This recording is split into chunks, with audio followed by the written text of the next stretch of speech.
በጣም ነው የሚያሳዝነው። ባካችሁ ይሄን ቪዲዮ ስትጀምሩ ሁላችሁም በላይክ ጀምሩት። እኔ የምላችሁ ላይክ በጣም እያነሰኝ ነው። በጣም ወሳኝ መረጃዎችን እየመጣው ላይክ ማድረግ ለምን እንደሚከብዳችሁ አላቅም።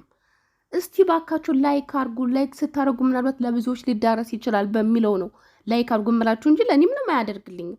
ባካችሁ ላይክ በማድረግ ጀምሩት፣ ለሁሉም ይዳረስ።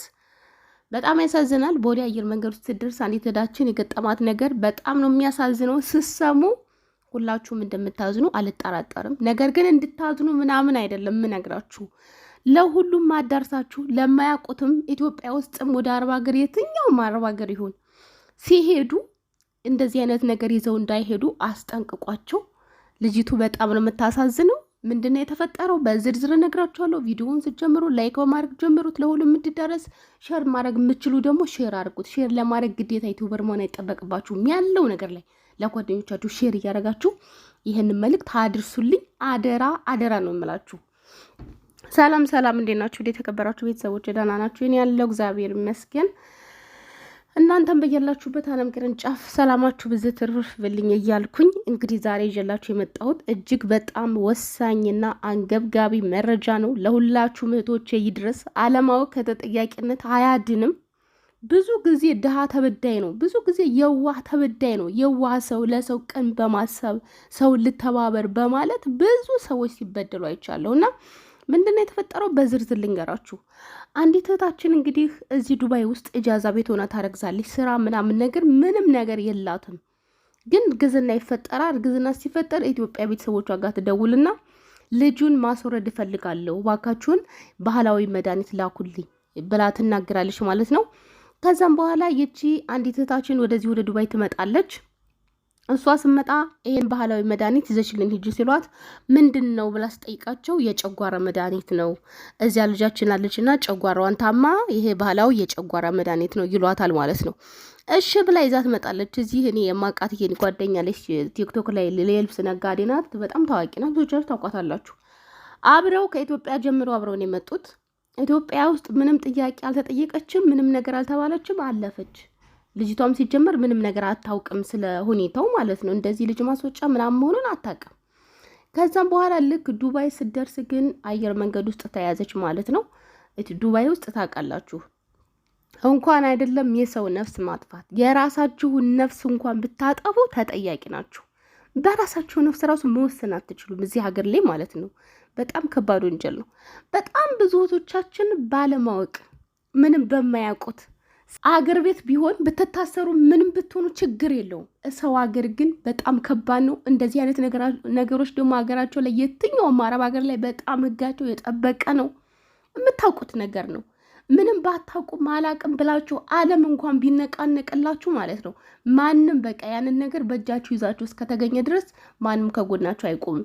ለናዝራዊት ዓለም ነው የቆመላት። ዓለም ነበር የጮህላት። ዓለም ከዳር እስከ ዳር ንቅንቅ ብሎላት ነበር። ግን ማንም ሰው እውነታውን አልቀየረላትም። ገባችሁ? ንጽህናዋን እሷ ብታቅም እውነታውን ይሄን ህግ ፊት የተቀየረ ነገር የለም። ስለዚህ አስቀድማችሁ ተጠንቀቁ። ሰው ወደዳችሁ ጠላችሁ ሽሮ በርበሬ ጨው አይገዛላችሁ። ማንኛውም ሰው ማለት ነው። ማንኛውም ሰው አልፈልግም። በተለይ ሰው ሀገር ስትሄዱ አውሮፓ፣ ቻይና፣ ቱርክ፣ የተለያየ አረብ ሀገራት ስትሄዱ ሳውዲ፣ ዱባይ የሰው እቃ ማለት ነው መርፌ ይዛችሁ እንዳትጓዙ ነው የማስጠነቀቃችሁ። መርፌ አንዳንድ ጊዜ አየር መንገድ ላይ ስናገኛቸው እቃችን ቀላል ያለ ሲሆን እባክሽ ይህን እቃ ግፊልኝ፣ እቃ ብዙ ስለሆነ እኔን እቃ ያዥልኝ ምናምን ይላሉ። እና እኛ ባለማወቅ እኔ ራሱ ባለማወቅ ድሮ የሰው እቃ አሳልፌ ያውቃለሁኝ። አሁን ግን ይቅርታ አድርጉልኝ። አሁን ላይ ባዶ እጄን እያወራወርኩ ብሄድ የማንንም እቃ አልይዝም። የማንንም እቃ የኔ እቃ ነው ብዬ ላሳልፍ ፍቃደኛ አይደለሁም። ምክንያቱም እዚያ ጋር ያላቅም ካሉ በእኔ ስም የተመዘገበ ከሆነ እኔ እኮ ነኝ ጨለማ ቤት ለዘላለም ተዘግቶብኝ የሚኖረው እንጂ ዘወር ብሎ የሚጠይቀኝ ሰው የለም ማለት ነው። ቤተሰቦችን ችግር ላይ ጥላለሁ፣ እኔ ችግር ላይ ወድቃለሁ ራሴ እንጂ ማንም ሰው ዞሮ አይጠይቀኝም። ገባችሁ? እኔ የምላችሁ ሰው ወደደኝ ለሰው ነው እንደዚህ ነው ምናምን አትበሉ። ፈጣሪ ከእናንተ ጋር ይቁምላችሁ። ከዚህ ውጭ ሰው ወደዳችሁ አልወደዳችሁ የሚጨመር ሆነ የሚቀነስ ነገር አንዳች ነገር የለም። አለቀ። ስለዚህ እባካችሁ ተጠንቀቁ። ደግሞ እንደዚሁ በዚሁ አጋጣሚ አንድ ታሪክ ልንገራችሁ። ታሪክ ሳይሆን የአንዲት እህታችን እዚህ አረብ ሀገር ስትንከራተት ኑራ በስተመጨረሻ አገሯ ገብታ ማለት ነው የልብስ ነጋዴ ሆነች። ልብስ ነጋዴ ሆነችው ከቱርክ ዱባይ እየተመላለሰች ኢትዮጵያ ውስጥ 2 ሱቅ አላት። ስትነግድ ከእህቷ ጋር ነበር የምትነግደው። አንዲት ጓደኛ ሆነቻትና ከቀኗ ቀን በልብስ እየመጣች እየገዛቻት ከሱቋ እንደ ጓደኛ ሆኑ ማለት ነው ከልጅቷ ጋራ።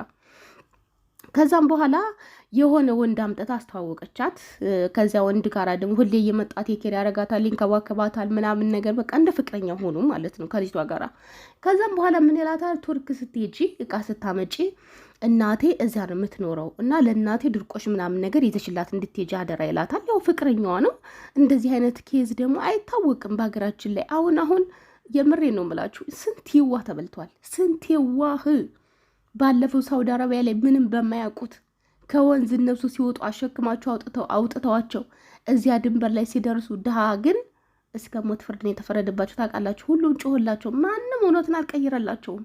ማንም እውነትን አይቀይራል። እኛ ደግሞ በጣም ደካሞች ነን እኛ ኢትዮጵያውያን፣ በጣም ከምንም በላይ ማለት ነው። የምነግራችሁ ነገር አንድ ኖር ይዘን ሳምንት ራሱ አናቆየው፣ እንረሳዋለን።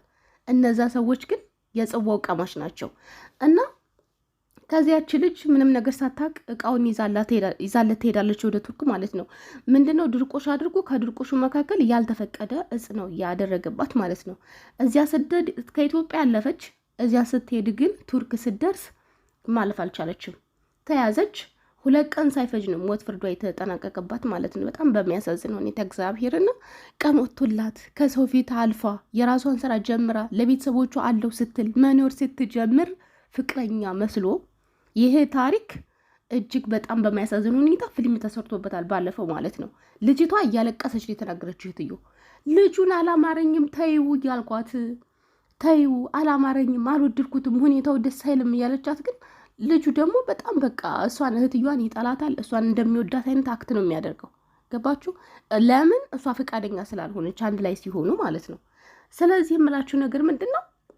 እሷ እያለቀሰች ነው የተናገረችው። የኔ እህት እንደዚህ ሆና ቱርክ ላይ ማለት እዚህ ቱርክ ላይ የሞት ፍርድ ተፈርዶባታል።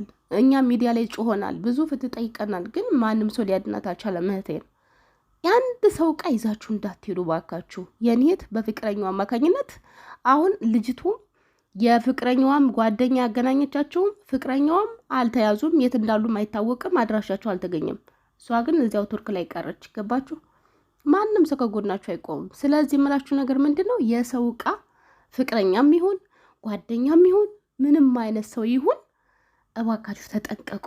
ናዝራዊትን ታሪክ የማያውቅ ዓለም አለ ብዬ አላስብም። ኢትዮጵያ ውስጥ ያለ ሕዝብ ጠቅላላ ያውቃል ስለ ናዝራዊት። ናዝራዊት በገዛ ጓደኛዋ አብረን ቻይና ሄደን አንቺም ስለ ትምህርትሽ ጥናት ታደርጊያለሽ እኔም እንደዚህ አብረን ሄድን ምናምን ብላ ነው ሻምፖ ይዘሽ ሂጂ ምናምን ብላ ከዛ አየር መንገድ ሲደርሱ ዘመድ የሞተብኝ አጎቴ ምናምን ብላ አለቃቅሳ ተመለሰች። ያቺ ምስኪን ድሃ ግን ሄደች። ይሄው ስንት ዓመቷ ዛሬ ማለት ነው።